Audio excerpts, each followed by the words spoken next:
Thanks, Josh. Can everybody hear me okay? Can you hear me okay? Yes. Great, thanks.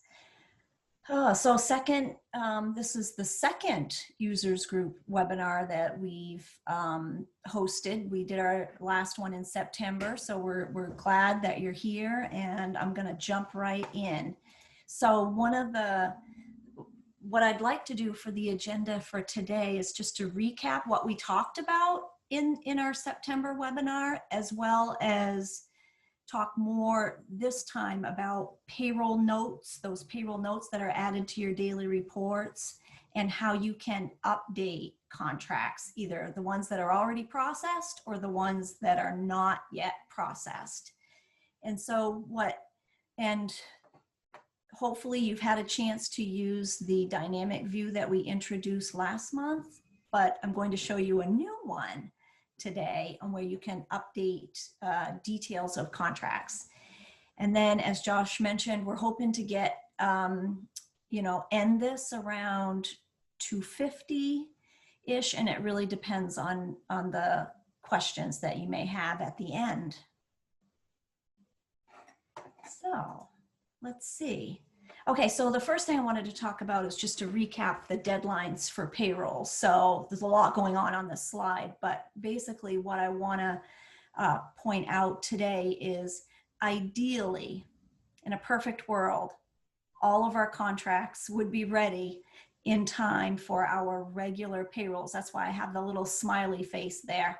About 1 week before we process the monthly payroll, we're going to extract all of the contracts that are in a ready status. And then we're going to process those in Main Street. So what I've done here on the right-hand side is I have a target here on Tuesday the 20th. So this is next Tuesday, October 20th. Can you believe it already? And that's about 1 week before we're going to process the regular on-cycle payroll for October, which is scheduled for Tuesday the 27th. So, as I mentioned, 1 week before, we're going to extract all of the ready contracts and make sure that those are processed in time for the October monthly payroll. Now, I said ideally we'd want them all paid in the regular payroll. It's not just because it's easier for payroll to do it that way, although it is. It's much easier for us to do it that way. There are a couple other reasons why the regular pay cycle is preferable versus an off cycle. And I just wanted to take a minute just to touch base on a couple of those things. You may already know, if you've been around the system or the university for some time, you probably already know. But what happens with off cycles, the reason why we do off cycles in this example, or in these instances, we're doing off cycles because they're signed contracts, or they're contracts that we've entered into with the faculty members that says we're going to pay you in the certain time frame, right? So that's one reason why we're going to do the off cycles. Also because there's a Maine law, if you don't already know, there's a Maine law that says we have to pay employees in full and on time. So that's why we do off cycles. However, they're not the best for the employees themselves, for the faculty members themselves. And here's why. So for off cycles, for the most part, what we're doing is we're doing a separate paycheck for those. And again, because it's easier than we're doing a reversal, an adjustment, we're just doing a separate paycheck just to get them paid. What happens though is if a faculty member has signed up for or has opted to have additional voluntary deductions, additional voluntary taxes, or even multiple direct deposit accounts, it can be troublesome when those are deducted more than once in each separate paycheck per pay period. So for example, if I have $50 to go in, set aside for in my direct deposit to go into a savings account, every time we process a check, $50 is going to go into that savings account when it's not really what the faculty member had wanted. had intended. You know, the same thing happens with taxes. I have an additional amount coming out for federal, an additional amount for Maine. Every paycheck that comes out, and we don't have an opportunity to override those when we do off-cycle checks. This is especially concerning for non-resident employees, because the IRS says from every paycheck you need to add an additional taxable amount before you calculate taxes for non-residents. And so that can be a big cut in the net amount that the faculty member will receive when we process separate paychecks for the same pay period. And you probably know, just as well as we do, that this will trigger, when we miss the regular pay cycle, it's going to trigger a lot of unnecessary inquiries and explanation from faculty members. So we will really have them in mind when we say we really would like to have everybody paid on the on-cycle regular payroll, if at all possible. That being said, we will do off cycles to pay folks in accordance to this schedule here. So I have here a link out to our payroll schedule where we have added here when we're going to be doing off cycle paychecks or off cycle payrolls. So for example, I mentioned the 20th is kind of like the target to get everything ready for the regular pay cycle. If something is ready after that, and I say ready in quotes because that's the actual status that shows in SmartSheets, is it's ready for payroll processing after it's gotten all of the approvals and the faculty member has accepted the contract. So if we have any in ready status after the 20th, what we're going to do is on Monday the 26th, we're going to extract more those contracts and process them in preparation for off cycles that we're planning on doing on Wednesday the 28th. And that will happen for the next couple of weeks after that through Wednesday the 11th. And then what we'll do is if a contract is ready and the payroll has already been processed, we've missed a payroll, we will just add it to the next regular payroll. So it'll just get added to November at that point. So the 1st through the 15th of the month, we'll do a special check separate. After the 15th of the month, we're just going to add it to the next regular payroll that we're processing. Okay, I know that was a lot. Just to recap, this is the same slide. If you attended our September webinar, this is the same slide I had in there. It's just a reminder that the faculty members will not be paid. We're not processing anything unless it's in that ready status. And that ready status is after they've accepted their contract. They can't accept their contract until it's been approved by all of the approvers. So this is just a reminder of how that works. And then also in here, we have a link again to Megan Clough's training that she did months and months ago when we first started using the SmartSheet. And I had pointed out last time, and I'll point it out again, that as the submitting official, it is your responsibility to make sure that all of those approvers have approved the contract.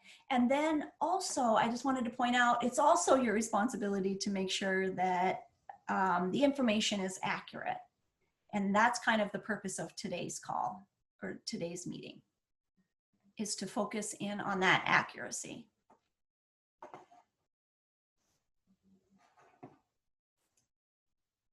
Okay, and so again, this was the same slide as I used in September. Is just to recap that at that time we introduced the dashboard. So here I have the link out to the dashboard. You can see that, wow, we've processed 2,800. Kudos to everybody who's been a part of that. But we have processed over 2,800 contracts using the SmartSheet process. And just to recap, I have in the instructions here to our Confluence, a link to that Confluence page that we have. And I try to keep that up to date with anything that has changed about our process. So I will add today, what we're talking about today. I did update it yesterday, but if anything comes up today, we'll make sure to make sure that that's updated. So here's a link to that manage approval process via the dynamic view. So I'll just click on that to show you again what that looks like. This only shows your own contracts that you've submitted that are in pending approval status. So I submitted one just as a test. So I could have something to show you. So when you click on any row here, it will pop open that details panel on the right-hand side. And in that panel, you can change the approvers. You can type in new approvers, and then you can also resend to those approvers. When you make those changes, don't forget there's going to be a save button at the bottom of that details panel. You just want to make sure that you click that save button.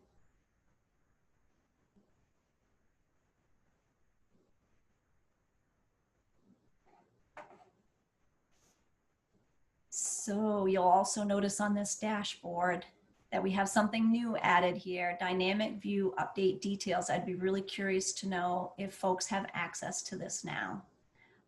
You should.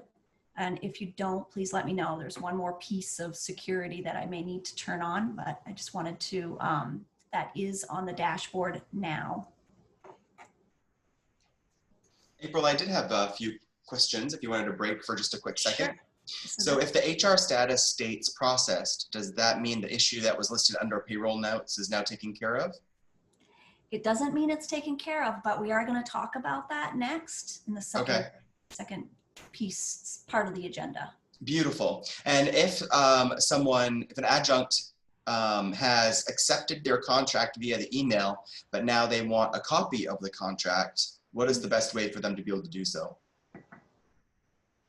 So the best thing I can say to that is everything is in the email that they received.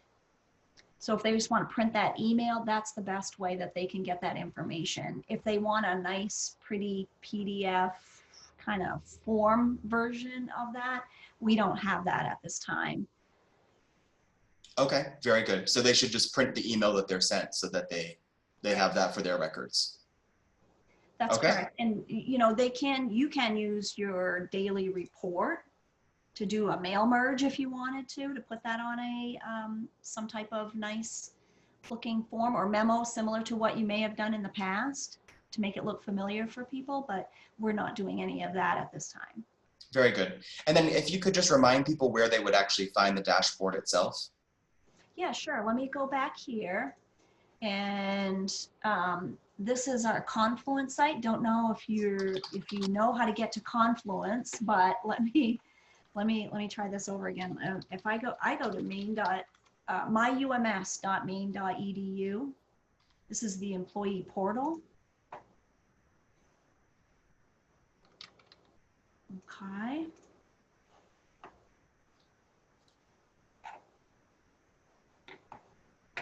And under UMS quick links, you've got a link here that says HR operations support. That will take you out to our Confluence site.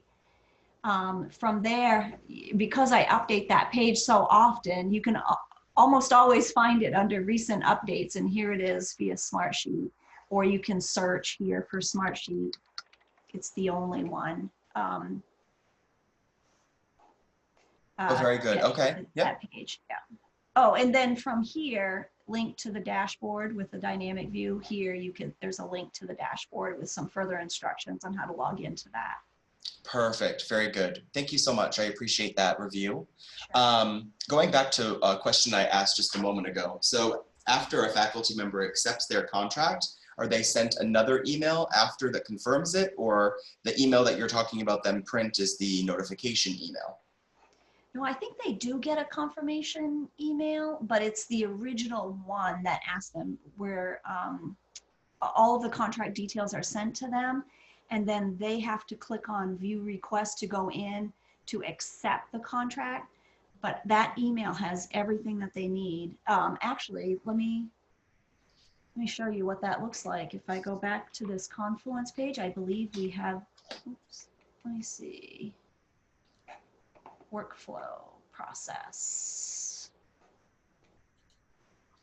Here's a faculty agreement sample email. This is what they receive in their email. This is what it looks like. So it has the class and the description information. It says what they're going to get paid and the date range that they're going to get paid that. Okay. And then here's the details of the contract. And this, if it says, if you have any questions, contact April, that doesn't mean everybody's going to contact me. This will pre-populate with your email address or whoever submitted the contract. So it'll have their information in there, the user, the submitting official's email address in there where they can contact for any questions that they might have. And then what they would do to accept the contract is click view request, and it will pop open a new page where they can approve or accept the contract. But this is the email I was referring to. Very good. Thank you. Okay. Yep, that's perfect. Thank you so much, April.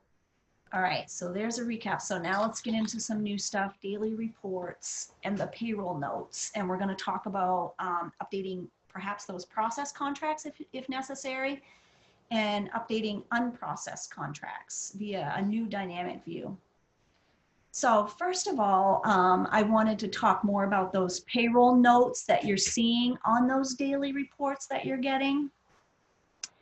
All this is right here is just a snippet, again, from that Confluence page.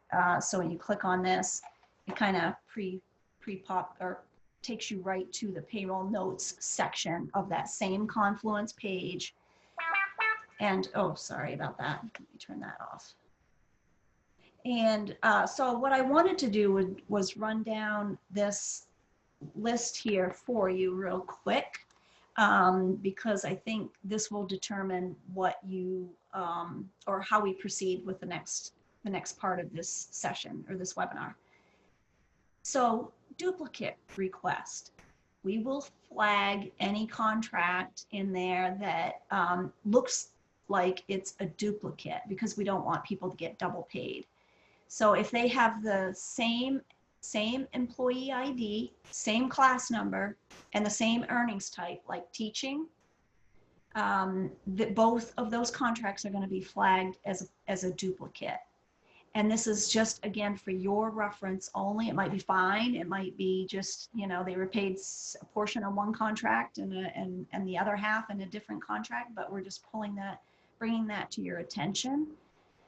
The incorrect union, I put fixed by payroll because this has to match the union that they're affiliated with.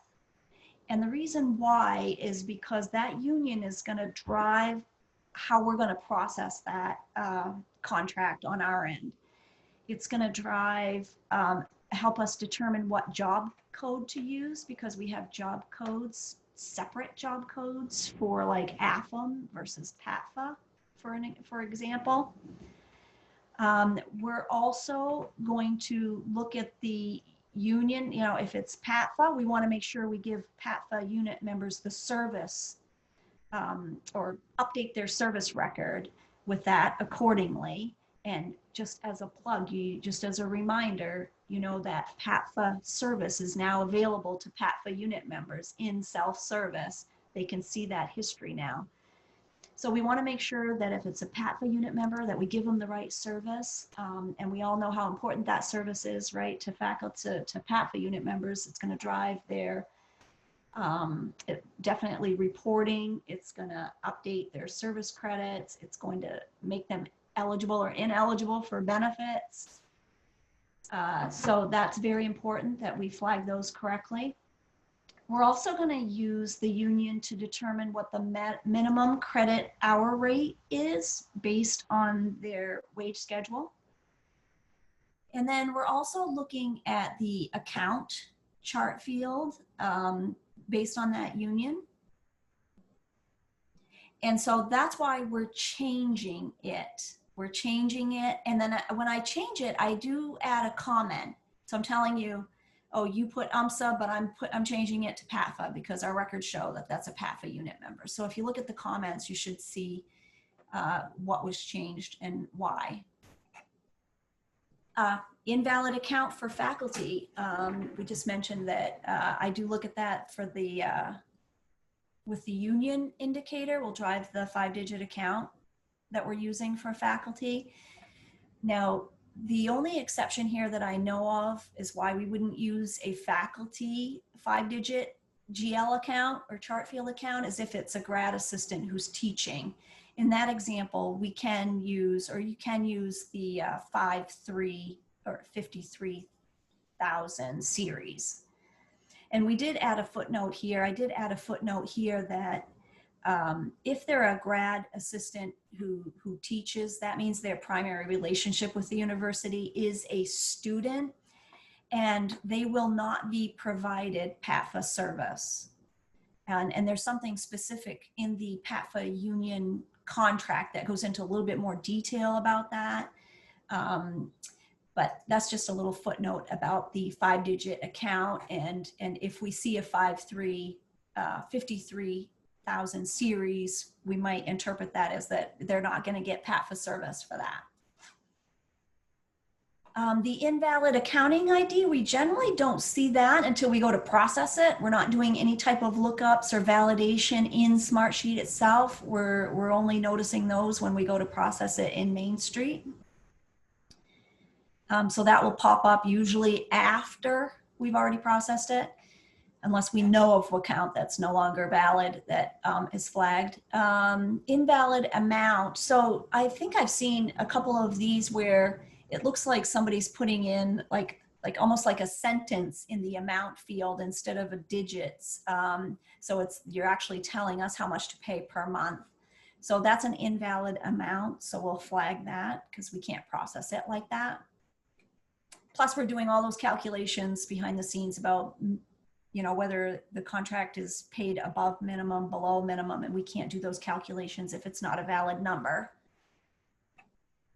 Invalid EMPL ID, what we are doing, we are comparing that to HR records. So if the employee ID is not valid or doesn't match the name, we'll flag that. And with a payroll note, invalid rank or missing a job code. Usually where we see that one is there's part of the determining the job code is we look at the work year. You may recall that it's either AY, FY, or B part-time. Sometimes folks are choosing B part-time when they're not a PAFA unit member. That B part-time work year should only be used for PAFA unit members who are grandfathered. That means they get an extra $25 per credit hour for teaching. And so it's, I think it's down to a small closed group. And so sometimes we see that chosen by mistake, what appears to be by mistake. Invalid start or stop dates, those payroll start and stop dates must correspond with our payroll schedule. And the reason why we're flagging those and monitoring those is because those dates are what we use to set up the add pay record, and it can impact the pay and perhaps not pay people correctly. Invalid email address or approver. I did early on start flagging those, but I'm not doing that anymore because now that you have the ability to go in there and check those yourself and make edits and change them, I'm not flagging those anymore. Late approval and processing. So these are any contract that's been created for which that we haven't processed yet, and the payroll start date or the payroll has already been processed for that. So we're flagging those as late approval and processing. And this is kind of like a two ways to let you know that it was late. But it's also a note for us to make sure that we submit that off-cycle check request and get that processed on an off-cycle check, or double up in the next regular pay cycle. Mismatch number of payments and payroll dates.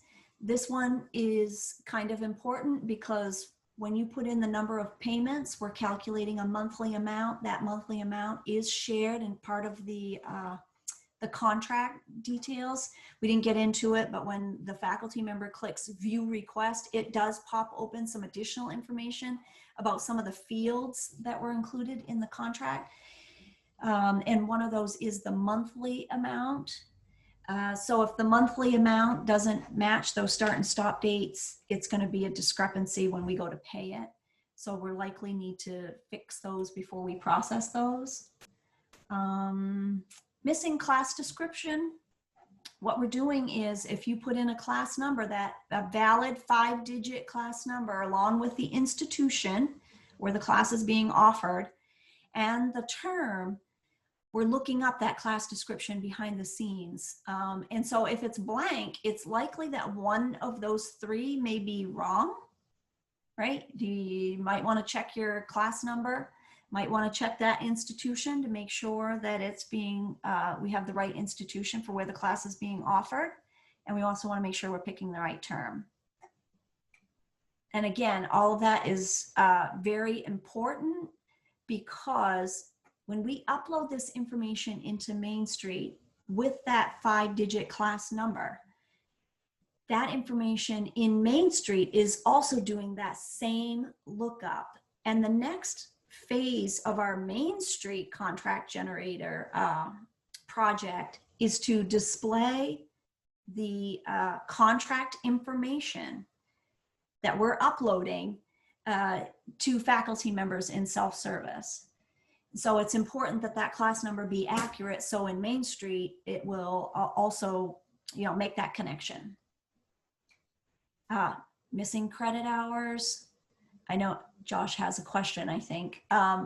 Should I stop here, Josh? Did you have a question? Or I do have some questions, but you can finish the page if you'd like. And then, because they're mostly about some of the stuff you're covering on the page, so. Okay, yeah, let me finish these. Couple of more. Missing credit hours. If it's teaching pay, we're looking for those credit hours. And also the credit hours we're using to determine the minimum pay. And those credit hours, if it's a PATFA unit member, we want to track those credit hours for their service record. Name does not match our HR record. That's self-explanatory. And then the paid below minimum. So the paid below minimum is another very important one. We shouldn't be processing them, right? If it says paid below minimum, because something is not right. We just absolutely cannot pay folks below the minimum that's required. So I have some steps here on how we're calculating that. We're taking that rank and that union and looking up, if it's a PATFA unit member, we're looking up their service credits as of the beginning of the term. And we're looking up that rate schedule. So here I link out to the rates, the wage schedules that we have. So we're looking up the wage schedules here appropriately. And we're multiplying that credit hour rate times the number of credit hours.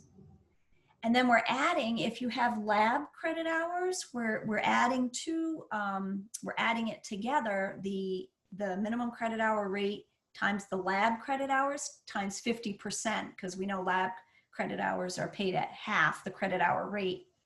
So we're calculating that to show you a minimum owed for this contract. So we're looking at those credit hours, picking or finding the minimum credit hour rate. We're multiplying that all together to come up with a minimum owed for this particular contract. And if the total amount that you've submitted to be paid is less than that minimum owed, we're flagging it as paid below minimum. And I want to go into more detail about that one in just a second, but do we have, you got any questions, Josh? Oh, you're on mute. Oh, you're on mute. Thank you. So with the items on this list, are all of these expected to be fixed by those submitting the form, or are all of these going to be fixed by payroll? That's a very good question. So what I put here is that payroll is going to process it as you've submitted it. Whatever you submitted and was approved and was accepted by the faculty members, we're going to process it as is. So it's similar to if you sent us a form, like a teaching agreement form, and how we used to enter it manually.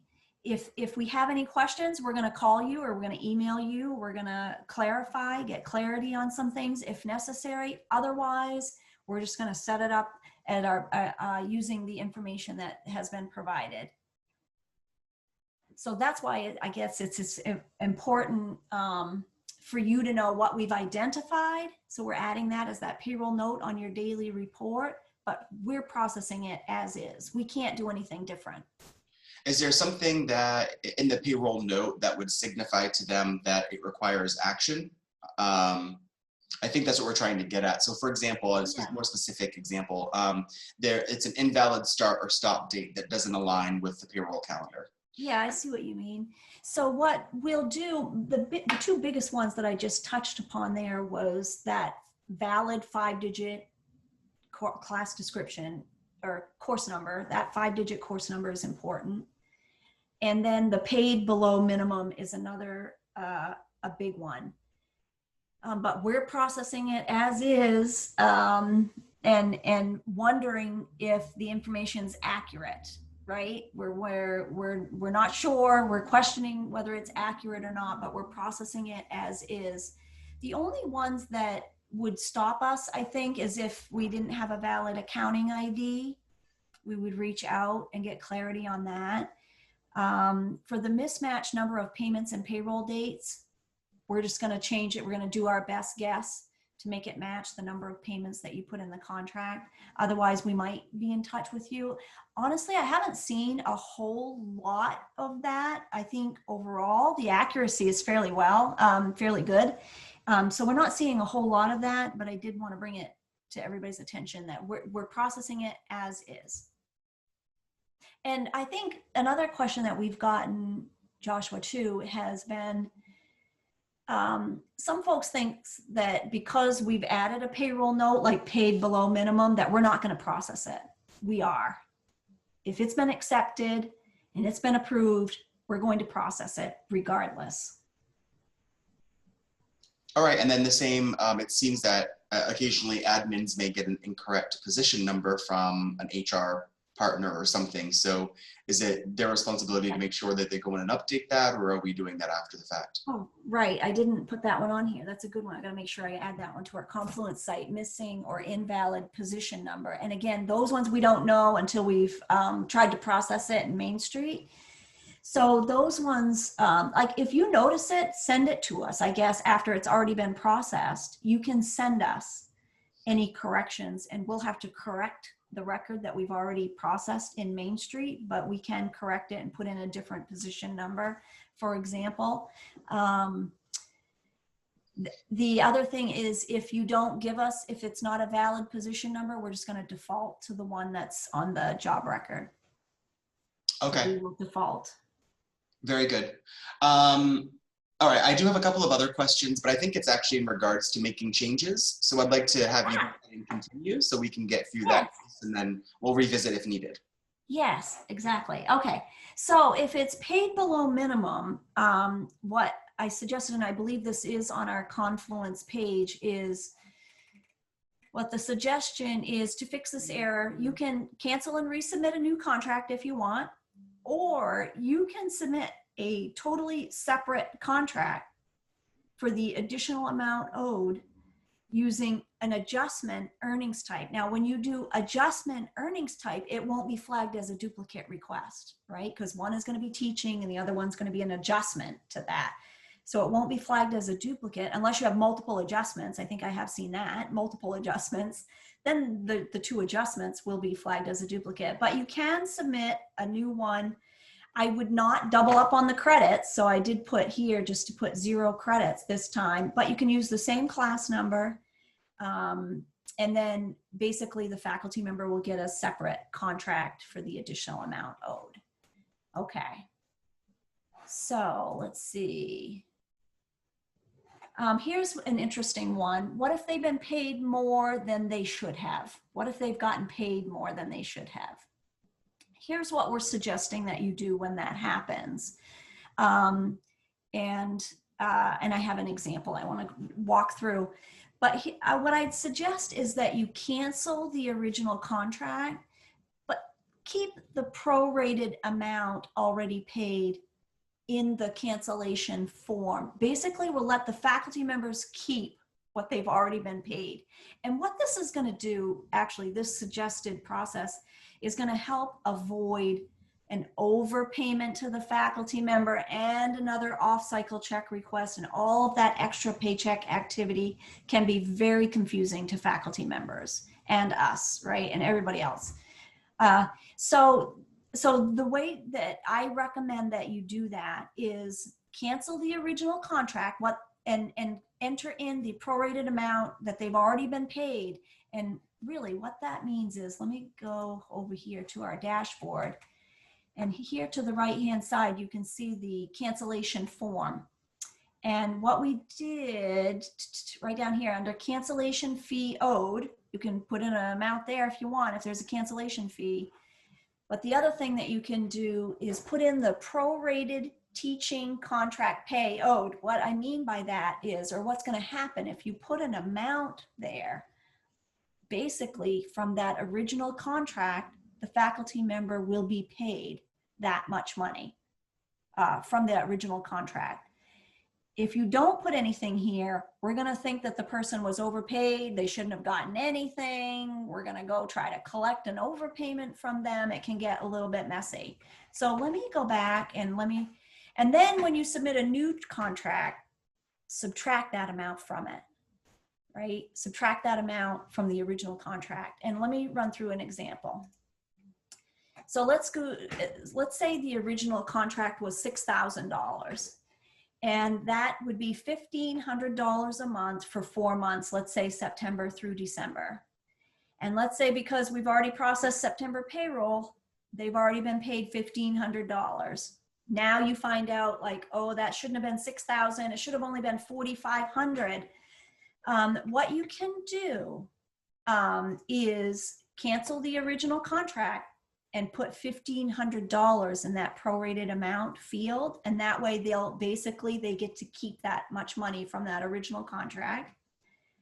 And then you submit a new contract for $3,000, which is the correct amount of $4,500 less the $1,500 that they've already been paid.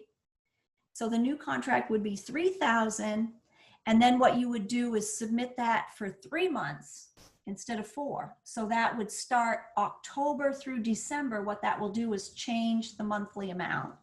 It will change the monthly amount. Instead of $1,500, they're now going to get $1,000 a month, October through December. So in totality, for $4,500, they're going to get $1,500 in September and then $1,000 October, November, and December. That way there's no overpayment. There's no off-cycle activity. It's just much cleaner for the faculty member. So when you cancel a contract, you put in that prorated amount, we're going to stop it. We're going to stop that original contract from paying any further. And then we'll basically allow them to keep the $1,500. Oh, and I just realized the time. I got to move along. Got to get into the dynamic view, updating details. So I think this is going to be fairly straightforward. It's basically the same as what you're using for the managing approvals. Let me go back up here. And if I click on update details. Okay, here's that same contract that I submitted as a test. And here you can see I've put in a total amount of $1,000. And if I scroll right over here to the darker shaded gray right here, and if I just hover my cursor over there, I can see what the payroll notes says. I have an invalid accounting ID and it's paid below minimum. Now, if I scroll back to the left here a little bit in these gray shaded areas, this is where we're doing that calculation behind the scenes. So what we're saying is this is a PATFA unit member. They're on the service list 4 for that campus that I had entered. The credit hour rate that we're looking up, it's $13.12 per credit hour. What I've entered here is a 3 credit hour course. right? So what it's saying is that this faculty member is owed a minimum of $39.36. So it's $13.12 times 3. It's saying we owe them a minimum of $39.36 and you're only paying them $1,000. What's up? You'll also notice that this is the spring 2021 terms. So those are available in SmartSheet now if you wanted to use those or start entering spring contracts. So in any event, when I click on this row, you can see to the right, the details page came up. I made it look very similar to the form that you would submit. So you can change the EMPL ID, you can change the names, you can change the union, the rank, the work year. Here's the institution, the term and the class number. Here's that earnings type, teaching. Here's the credit hours. So I could change this like, oops, that was only supposed to be 1 credit hour. And I can change this to 13.12 because that's the minimum. That's the credit hour rate for that faculty member. And then don't forget to hit save. And when I hit save here, what we want to be careful of is now you want to make sure if you've changed the amount in any way, you want to make sure and you start those approvals all over again, right? So once this saves, I will show you this up here in the upper left-hand corner. There's those 3 hamburger menu item. You can click on that to toggle back and forth between the 2 dynamic views.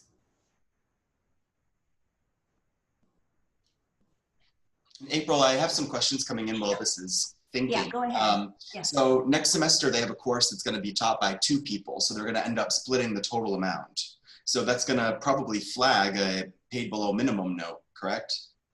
Yes, and from what I understand about that is if it's going to be co-taught, we should update the credit hours to be proportionate. So if it's a 3 credit hour class that's being taught 50% by each faculty member, I believe we've landed on that it should be 1.5 credit hours that they get.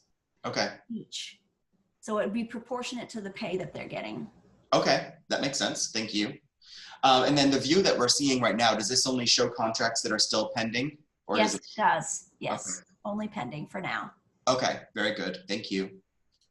And that's because after we've already processed it, we have no way of knowing that you've made a change after we've already processed it. So once it's processed, you'll have to email us or let us know what should have been changed. And we probably have to correct the Main Street record. Okay.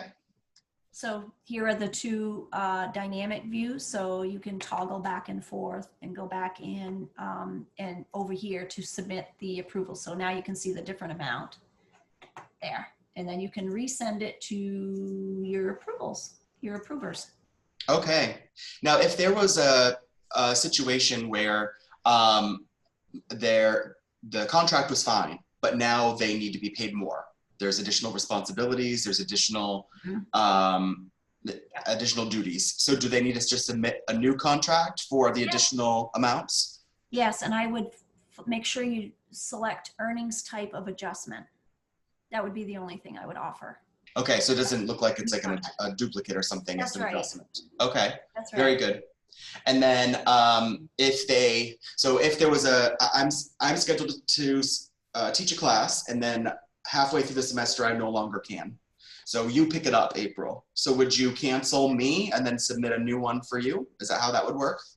Yes, and that was where I mentioned on the dashboard on the cancellation form, if they've taught, they're likely owed a portion of that original contract. Sure. So that's where you would put that amount in here. Very good. Thank you. They get a portion of that original contract, you would put it in that field. Okay, awesome. So this is kind of more of a general comment that I got, but I know that everyone gets the daily emails that kind of talk about the contracts that are being approved, not approved, and so on. And just so everyone on the call knows, we've received feedback that you don't necessarily want those emails if you don't have anything that pertains to you. But I understand, April, at this time that it's kind of just a generic everyday email. It's not filtered by anyone at this time. Is that right? That's right. I mean, I did get a request from somebody that said, you know, I'm not planning on submitting anymore. Can you just stop those from coming to me? And we can do that. If I do that, if I stop it, you'd have to tell me to start it back up again. Right. Okay. But that's the only thing. Yes, we can stop those. Yeah. The report isn't very smart yet. So it just goes to everybody, right? Right. We set it up once and it will continue to go automatically sent on a recurring basis until we stop it. Okay, but just so this person knows, we will continue to look at opportunities to make that a better process so that you're not getting unintended email in the future. But for now, it's better to be notified than not. And yes, and what my hope was back here, I tried again. I tried again yesterday. This, what I meant for this would be to be your daily report. Ad hoc, basically, and we could stop those daily emails from coming and you could just look at your dashboard. But I'm having a little issues with security at the moment. Okay, very good. Thank you. Okay, and then just to recap, I just wanted to say really quickly that we haven't taken anything away. So you still have the ability to edit any declined contracts. Those are still going to come back to you, and you can request that update and resubmit. You can still cancel and resubmit a new contract. And just a quick note that if you do make a change to a contract that's already been submitted, we do have an audit history built into SmartSheet, and it's going to tell us who changed what field when. And that took a little bit longer than I anticipated, but we have any more questions? Yes. So we talked about the wage calculations a little bit earlier. And I kind of thought through our presentation, we had answered this question, but it's not clear to the person still. So let me just review. So they said that calculating the wage is the most complicated part of the process. It sounds like the payroll team is going in and doing the calculations as well. Are you checking every contract for the correct payment amount? And do you indicate this to the submitting official if your calculation is different than what was put in? So it should be part of the daily report, I thought, as to what we're doing for calculations. So, and that's another good point. We're not, those payroll notes, we're not going in there and looking at every contract and checking every contract for those. In SmartSheet, what we've done is we've built in some filters.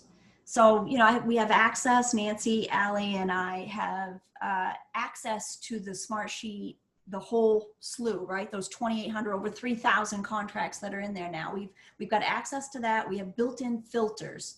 So I click on the filter and we have different named filters, basically based on those payroll notes. It's looking behind the scenes to see, you know, are we missing a class description? That's one filter, for example. So we'll filter it, see if there are any, and then we'll just add a payroll note to it. It's not anything that we're looking at on an individual basis at all. We don't have time for that. We don't have time. So all we're doing is running those filters, maybe on a daily basis, maybe every other day or so. We'll run those filters and add those little payroll notes. Okay, very good, thank you. And I apologize to the person who asked that question earlier. I thought that we had been able to cover the content for that as part of the presentation, but apparently not clear enough. So I do apologize that I jumped over that question earlier. Well, I'm hoping that we can. That we had. So did you have anything else, April? Well, I just wanted to say, I think like this dynamic view that we have, I mean, you can definitely see the calculations. They're in shaded gray. Those are all things that happen behind the scenes. We're not going in there and doing any type of calculations. It's all happening. As soon as you submit a contract, it's going and looking up all of this information and adding it to the SmartSheet row, if you will. We're not doing any of those calculations ourselves. It's all built in. Yeah, that's it. All right, very good. Well, thank you all so much for joining us. So many wonderful questions regarding the process. The webinar is recorded, so we will be getting it posted shortly so that it can be re-reviewed, and April will share the slide deck as well with the things that she reviewed today.